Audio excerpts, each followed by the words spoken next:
This week, the Dutch company PAL-V announced the first flights of its prototype flying car. This unique vehicle is called the PAL-V1, or the Personal Air and Land Vehicle, and it marks the start of a new era. On the ground, the vehicle drives like a sports car.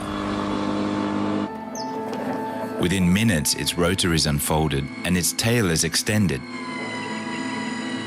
Then it is ready to take off thanks to the advanced gyrocopter technology.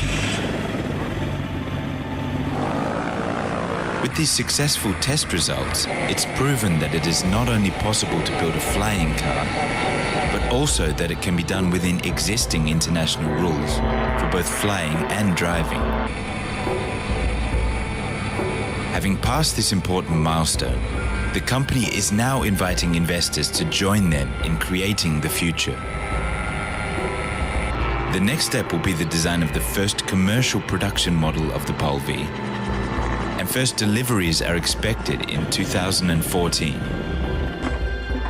For 100 years, people have been dreaming of a flying car, and many attempts have been made to realize this dream, but now it has truly become a reality.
Personal flight is an extraordinary thing. It's something that we've all dreamed of. That's why the company is called Terrafugia. It's not about the transition, it's not about the first product. It's about the movement of humanity up off of the ground and to make better use of flying.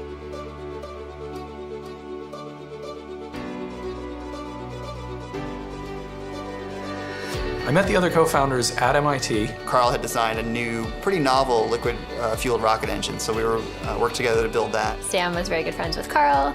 He introduced me to Carl through the MIT rocket team, which was a lot of fun.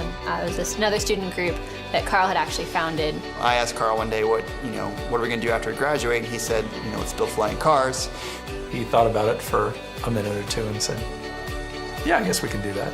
That was probably the point in time that was the beginning of Terrafugia. We rented out this old mechanics garage, and we walked in and there's nothing. There's 4 walls, a floor. And so what we did to get us over that was we taped an outline of the plane on the ground.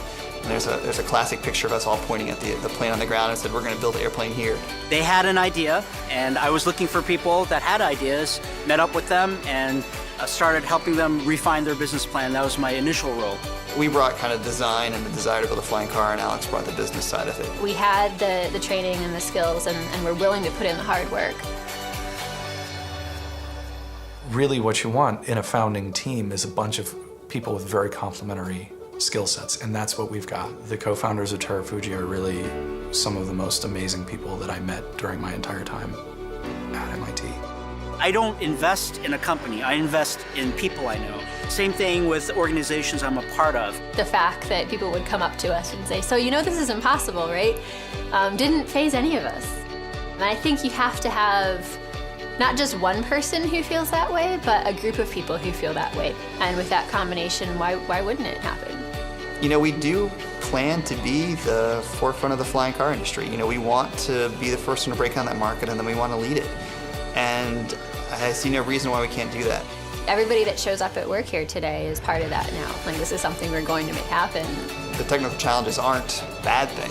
As an engineer, that's what we do. We solve problems. And those all culminate, in finally building an aircraft, or in our case, a flying car that flies and drives. The reason that I wanted to found Terrafugia is because I want to help people fly. What could be better than walking into your driveway, getting your flying car, flying to work? No traffic, no speed limits. We want to make a mark on this world, and this is a way that we can do it. We have the technology at our fingertips to change the way we all get around.